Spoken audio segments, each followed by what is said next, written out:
नमस्कार, आप देख रहे हैं साधना न्यूज और मैं हूं आपके साथ रीना। चलिए बुलेटिन की शुरुआत करेंगे इस वक्त की बड़ी खबर के साथ। बड़ी खबर आपको राजधानी भोपाल से बताने, जहां एमपी विधानसभा का शीतकालीन सत्र विपक्ष ने उठाए सवाल। तो ये बड़ी खबर आपको बता रहे हैं इस वक्त की राजधानी भोपाल से, जहां एमपी विधानसभा का शीतकालीन सत्र विपक्ष ने उठाए सवाल। मंत्री विश्वास सारंग का बयान सामने आया। सरकार हर सवाल का जवाब देना चाहती है, कांग्रेस गुटों में बटी हुई है और केवल आरोप लगाती है। विधायक विक्रांत भूरिया ने सत्र की अवधि कम होने पर सरकार को घेरा है। वहीं दवा मामले और बच्चों की मौत पर भी सवाल उठाए हैं। विधानसभा परिसर में विपक्ष का हंगामा, कफ सिरप मामले में सरकार पर सवाल उठाए।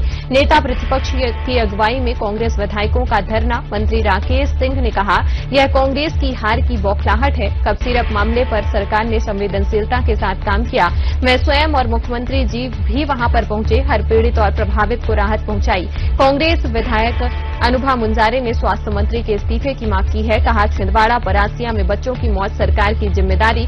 विपक्ष पर कटाक्ष करते हुए बोले विधायक रामेश्वर शर्मा, कफ सिरप मामले पर सरकार ने कार्रवाई की, कंपनी मालिक को जेल भेजा, दवाओं पर प्रतिबंध लगाया। उस राज्य में कांग्रेस की सरकार थी, जांच में सहयोग नहीं मिला। प्रतिपक्ष वाला बच्चन ने आरोप लगाया है कि सवाल बदलने को लेकर आरोप लगाया, किसानों की अनदेखी करने का भी आरोप लगाया है। कांग्रेस विधायक जयवर्धन सिंह ने कई विषयों पे सरकार पर आरोप लगाया है। किसानों को उपज का सही दाम न मिलने, भावांतर योजना से व्यापारियों को लाभ, एसआईआर को लेकर भी सवाल उठाए गए। तो इस वक्त की ये बड़ी खबर आपको बता रहे हैं राजधानी भोपाल से, जो एमपी विधानसभा का शीतकालीन सत्र विपक्ष ने कई सवाल उठाए। आज प्रदेश में किसानों की इतनी बड़ी समस्या है, यूरिया की लंबी लंबी लाइनें लग रही हैं और ऐसी स्थिति आ गई है कि लोग लाइन में खड़े होकर मर रहे हैं। अभी एक आदिवासी महिला गुना में मर गई, तो इसके लिए कौन जवाबदार है? प्रशासन जवाबदार है। बिजली में 10-10 घंटे की बात करते हैं कि 10 घंटे हम बिजली देंगे, 4 घंटे 3 घंटे से ज्यादा बिजली नहीं मिल रही। इसकी जवाबदारी कौन लेगा? ड्रग्स का इतना बड़ा रैकेट चल रहा है प्रदेश में, जो सिर्फ कांड हुआ है उसमें आज तक दोषियों के खिलाफ पूरी तरह से कार्रवाई नहीं है। सिर्फ डॉक्टर पर कार्रवाई करने से काम नहीं चलेगा। आप एजेंसी, स्टेट की ड्रग एजेंसी क्या कर रही है? उन्होंने जब तक कि बाहर से इंटरवेंशन नहीं हुआ तब तक तो कंपनीज पर भी कार्रवाई नहीं हुई। तो हकीकत यह है कि ये सरकार पूरी तरह से विफल हो गई है और जिस तरह से ये जो सत्र है, विधानसभा के सत्र जहां जनता की आवाज उठाई जाती है, वहां 3-3 दिन से सत्र कर रहे हैं। ये बड़ी शर्मनाक है और लोकतंत्र की हत्या करने का काम हो रहा है। देखिए, सवाल बदलना एक आम बात है। जानकारी एकत्रित की जा रही है, कई सवालों में जवाब आते हैं विधायकों को, लेकिन विधायक अपने क्षेत्र की आवाज उठाते हैं, जन समस्याएं उठाते हैं। किसान की बात नहीं करना चाहती सरकार, न किसान को खाद देना चाहती।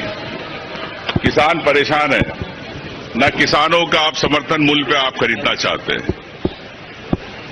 युवाओं को नौकरी नहीं, बैकलॉग पद की भर्ती नहीं हो पा रही। कानून व्यवस्था की आप देख रहे हैं किस प्रकार से ड्रग बिक रहा है, किस प्रकार से हत्याएं हो रही है। तो मैं समझता हूं कि ऐसे तमाम मुद्दे हैं जिस पे सरकार सत्र को छोटा करके चर्चा नहीं करना चाहती। क्यों भागना चाहती है? क्यों प्रदेश की जनता की आवाज को सुनना नहीं चाहती विधायकों के माध्यम से? कांग्रेस पार्टी विपक्ष के नाते कि कांग्रेस की आवाज नहीं, आम जनता की, प्रदेश की जनता की आवाज है। बिजली में किस प्रकार से स्मार्ट मीटर लगाए जा रहे हैं, बिजली के बिल बढ़ाए जा रहे हैं, तो तमाम मुद्दे हैं, उन पे कांग्रेस पार्टी ने रणनीति बनाई है और सरकार से अनुरोध करेंगे कि ये 5 दिन का 3 दिन का सत्र बढ़ाया जाए, क्योंकि इस प्रकार अगर सत्र छोटे होंगे तो प्रदेश और देश में लोकतंत्र की हत्या की जा रही है। एक नाजीवाद सरकारें हर जगह जहां भाजपा सरकारें चालू हो गई है। किसी भी महिला के बारे में कुछ नहीं कहना चाहता, लेकिन एक आग्रह जरूर कर देना चाहता हूं कि मध्य प्रदेश की सरकार, डॉक्टर मोहन यादव जी की सरकार ने सख्त कार्रवाई की। कफ सिरप कंपनी को हमने मालिक को जेल भेजा। वहां पर कांग्रेस समर्थित लोगों की सरकार है, उनने जांच में हमें सहयोग नहीं किया।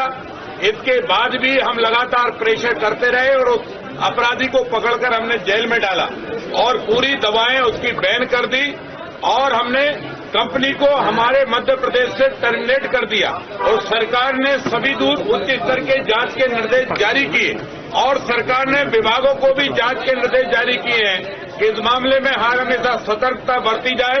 कोई भी दवा आती है उसके टाइम लिमिट में लेबोरेटरी जांच भी लगातार होती रहना चाहिए, क्योंकि मध्य प्रदेश का हर बेटा बेटी हमारा बेटा बेटी है। उसकी सेफ्टी करना, उसकी सुरक्षा करना, उसकी चिंता करना, ये डॉक्टर मोहन यादव जी की सरकार का वचनबद्धता है। अब कांग्रेस के विधायक तो कुछ भी कहते रहे, उनको नाच न जाने आंगन टेढ़ा, सवाल लगाना नहीं है, बात करनी नहीं है, केवल हल्ला मचाना है और आपके माध्यम से खड़े होकर कुछ बात पहुंचा देना है और लोगों को बता देना है कि हम तो बहुत चिंतित हैं। ऐसे कौन से महत्वपूर्ण सवाल थे, जरा बताएं। ये बिल्कुल सही है, क्योंकि विधानसभा एकमात्र माध्यम होता है हर विधायक के लिए,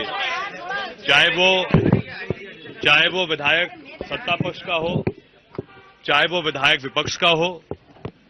एकमात्र हमारे पास विधानसभा का ही सदन होता है जहां हम हमारे क्षेत्र के जो मूल बातें हैं उनको रख सकते हैं। हमारे क्षेत्र में जो पीड़ित वर्ग है, चाहे वो किसान हो, चाहे वो युवा हो, चाहे वो महिला हो, जहां जहां कमियां हैं उन बातों को हम रख सकते हैं। लेकिन जब विधायक अपनी मेहनत से जनता के बीच रहकर जनता के बिंदु उठाता है, प्रश्न पूछता है, तो बड़े आश्चर्य की बात है कि बिना हमें बताए गए हमारे प्रश्न बदले जा रहे हैं, सही उत्तर नहीं दिया जा रहा है।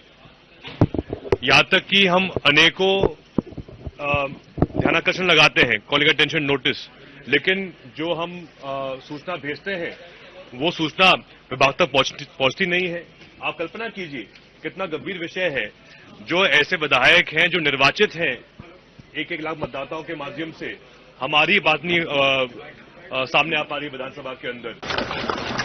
प्रदेश में जनता के हित के मुद्दे उठाने के लिए मध्य प्रदेश की भारतीय जनता पार्टी की सरकार ने जो कार्य किए हैं उन पर कोई विषय रखना हो तो उसका रखा जा सकता है, लेकिन ये सब कुछ तभी हो सकता है जब कांग्रेस की मानसिकता लोकतंत्र में विश्वास रखने वाली हो, विधानसभाओं और लोकसभाओं को चलने देने की हो। जब उनकी हार की बौखलाहट सत्रों में अवरोध पैदा करने की होगी तो निश्चित रूप से इसी तरह के ऐसे तर्कहीन मुद्दे सामने आते रहेंगे जिनसे जनता को कोई लेना देना। कांग्रेस की मुझे तो उसके बारे में माननीय अध्यक्ष जी ही इस बारे में कोई व्यवस्था दे सकते हैं, लेकिन आमतौर पर जब प्रश्न लगते हैं तो प्रश्नों में शब्दों को मर्यादा के अनुकूल और व्यवस्थित करने के लिए शब्दों में कुछ हेरफेर हो सकते हैं। मुझे मालूम नहीं हुआ है कि नहीं, मुझे पता नहीं, लेकिन आमतौर पर शब्दों को व्यवस्थित किया जाता है। उससे अब प्रश्न बदलना कहना कितना उचित होगा मुझे पता नहीं। मैंने पहले ही कहा कि इस विषय पर माननीय अध्यक्ष जी कोई व्यवस्था दे सकते हैं। आप देख रहे हैं कि कप सिरप को लेके जिस प्रकार से आपने देखा कि कई बच्चों की मौतें हो गई, लेकिन उस परिवार को आज तक समय पे मुआवजा नहीं मिल पाया। कई बच्चे जिनको आज एम्पायर हॉस्पिटल में चूहे खा गए, उनके बारे में सरकार नहीं सोचती। कई हॉस्टलों के अंदर बच्चों को ढंग से खाना नहीं मिल रहा, हॉस्टल के अंदर कई मौतें हो गई, वीआईटी हो चाहे कट्ठीवाड़ा हो। तो मैं समझता हूं कि सरकार कृष्ण भक्ति की तो बात करती है, लेकिन पूतना रूपी सरकार जिस प्रकार से बच्चों को खा रही है, तो मैं समझता हूं कि ये सरकार को तत्काल इस पे ये करना चाहिए कि हर युवा, हर बच्चे, हर छात्र जिनके लिए आप अधिकार है उनको कुपोषण की आज बात है। कुपोषण आज प्रदेश सबसे 1 नंबर पे हो गया देश के अंदर। ऐसी स्थिति क्यों? आज आप देख रहे हैं किसान तड़प रहा है खाद के लिए, यूरिया डीएपी के लिए। हमारे पूरे क्षेत्र में मक्का की फसल है, लेकिन इस बार कहीं मक्का के दाम एमएसपी से आधे हो चुके हैं। लगभग गुना जिले में, अपने अशोकनगर जिले में, अनेकों आदिवासी जिलों में, झाबुआ तरफ भी, छिंदवाड़ा तरफ भी मक्का का दाम लगभग 1200-1500 के आसपास है, जबकि एमएसपी 2400 है। तो इन सब बातों को भी हमें रखना है। अगर चुनाव आयोग ये कर रहा है कि केवल 2-3 हफ्ते में ही एक मतदाता की गणना हो जाएगी, सब कहाँ है कहाँ नहीं है इसका आकलन हो जाएगा, तो ये इनका बहुत बड़ा भ्रम है। कहीं ना कहीं जो जनता का अधिकार रहता है कि स्थान पर अपने अपने गांव, अपने अपने शहर में उनका रहता है अधिकार वोट करने का, वो उनसे छीना जा रहा है। इसमें सीधी बात यही है कि कहीं ना कहीं एसआईआर के माध्यम से जिस समय में ये पूरी प्रक्रिया की जा रही है, आज वो समय है जब अधिकतर अनुसूचित जाति के हमारे साथीगण, जनजाति के साथीगण बाहर जाते हैं मजदूरी के लिए, और जब बीएलओ जा रहा है उनके गांव में तो वहां नहीं मिल पा रहे हैं, उनको वो वहां पे एब्सेंट मार्क कर रहा है। देखिए, मध्य प्रदेश में भाजपा की जो सरकार है पूरी तरह से राक्षस और पूतना बन गई है। वो आज तक किसी की सुनी नहीं है, चाहे छिंदवाड़ा कांड में 25 बच्चों की हत्या वाला बात हो, उन्होंने सीरम कप के माध्यम से जहर दिया गया है, और जो जिम्मेदार व्यक्ति है अधिकारी उसके ऊपर कार्रवाई नहीं हुई, और जिस कंपनी में दवाइयां बनी उस कंपनी को ब्लैक लिस्ट नहीं किया अभी तक, और उसके बाद में इंदौर में जिस प्रकार से अस्पताल के अंदर बच्चों को चूहे खा रहे, ये सबसे बड़ी शर्मनाक बात हो गई। और वैसा की वैसा कठीवाड़ा ब्लॉक मेरे ही विधानसभा में 15 नवंबर को मुख्यमंत्री जी का आगमन हुआ और हमारे आदिवासी गौरव दिवस मनाने आए, लेकिन आदिवासी की ही बेटी हॉस्टल के अंदर मृत पाई गई, लेकिन मुख्यमंत्री को एक शब्द बोलने को तैयार नहीं। रहकर अपनी आवाज उठाने का दायित्व दिया है। एक भी विधानसभा सत्र को उन्होंने सुचारू रूप से चलाकर जनता की समस्याओं के निदान का यदि एक भी विषय उठाया हो तो फिर उनको अधिकार मिलता है कि वो विधानसभा के सत्र के समय पर बात करें। केवल अपनी फोटो अपॉर्चुनिटी के लिए, केवल विवाद और हंगामा करके फोटो की सुर्खियां प्रेस की और पेपर की सुर्खियां बटोरने के लिए कांग्रेस ने इस विधानसभा के मंच का दुरुपयोग करने की कोशिश की है। सरकार पूरी तरह से हर स्तर पर विधानसभा के इस मंच का सदुपयोग करना चाहती है। जहां हम सार्थक कानून बनाना चाहते हैं तो उसके साथ ही हम जनता की समस्याएं ठीक ढंग से इस मंच पर उठे और उसका निदान हो सके, इसके लिए काम करना चाहते हैं। कांग्रेस सीरियस नहीं है। कांग्रेस विधानसभा को लेकर कभी सीरियस नहीं रही। आपसी गुटबाजी और एक दूसरे को नीचा दिखाने के चक्कर में वो विधानसभा के सत्र को ही, ये जवाब तो विधानसभा सचिवालय भी पहले दे चुका है। न सवाल बदले गए हैं, न उत्तर देने से सरकार बच रही है। हम हर सवाल का उत्तर देने को तैयार हैं। कांग्रेस उठाए तो मुद्दा। सवाल बदलती है सरकार, और सरकार पूरी तरह से विधायकों को गुमराह कर रही है, प्रदेश की जनता के साथ वादा खिलाफी कर रही है। ये देखिए, मध्य प्रदेश शासन की एक बहुत बड़ी कमजोरी हम कह सकते हैं कि 22 बच्चे छिंदवाड़ा जिले के परासिया में जहरीला कफ सिरप पीने से उनकी मौत हो गई, अकाल मृत्यु हो गई। बहुत अबोध बच्चे थे और इसकी पूरी जिम्मेदारी सरकार की है। अगर कफ सिरप मार्केट में आया और वो बिक रहा है और लोग उसको अनजाने में लेके बच्चों को पिला रहे हैं तो सरकार की पूरी जिम्मेदारी। आप क्या कर रहे थे? आपका ड्रग विभाग क्या कर रहा था? आपके अधिकारी क्या कर रहे थे इस विभाग के?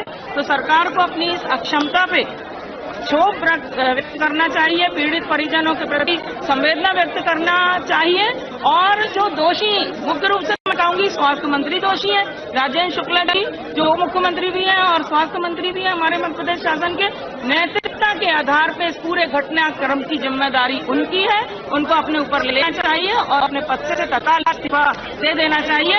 ये प्रतीकात्मक रूप से हमारे भारत देश के, मध्य प्रदेश के नौनिहाल है जिनके जीवन की सुरक्षा की हम मांग करते हैं। देखिए, विधानसभा की कार्यवाही पर सदन के भीतर और बाहर कोई टिप्पणी होती नहीं है। सदन चल रहा है, कंडोलेंस में नेता प्रतिपक्ष भी बोले हैं, बाकी लोग बोले हैं, प्रश्नकाल चला है। तो मुझे लगता है सदन के बाहर कांग्रेस क्या करती है इस पर टिप्पणी नहीं करना। लेकिन जब सदन चले, मुझे लगता है कि ये टिप्पणी सदन की व्यवस्था के खिलाफ है। कांग्रेस के जो भी लोग ये बात कह रहे हैं उनको जाकर अध्यक्ष जी के सामने बात करनी चाहिए। मुझे लगता है ऐसी भाषा संसदीय भाषा नहीं है।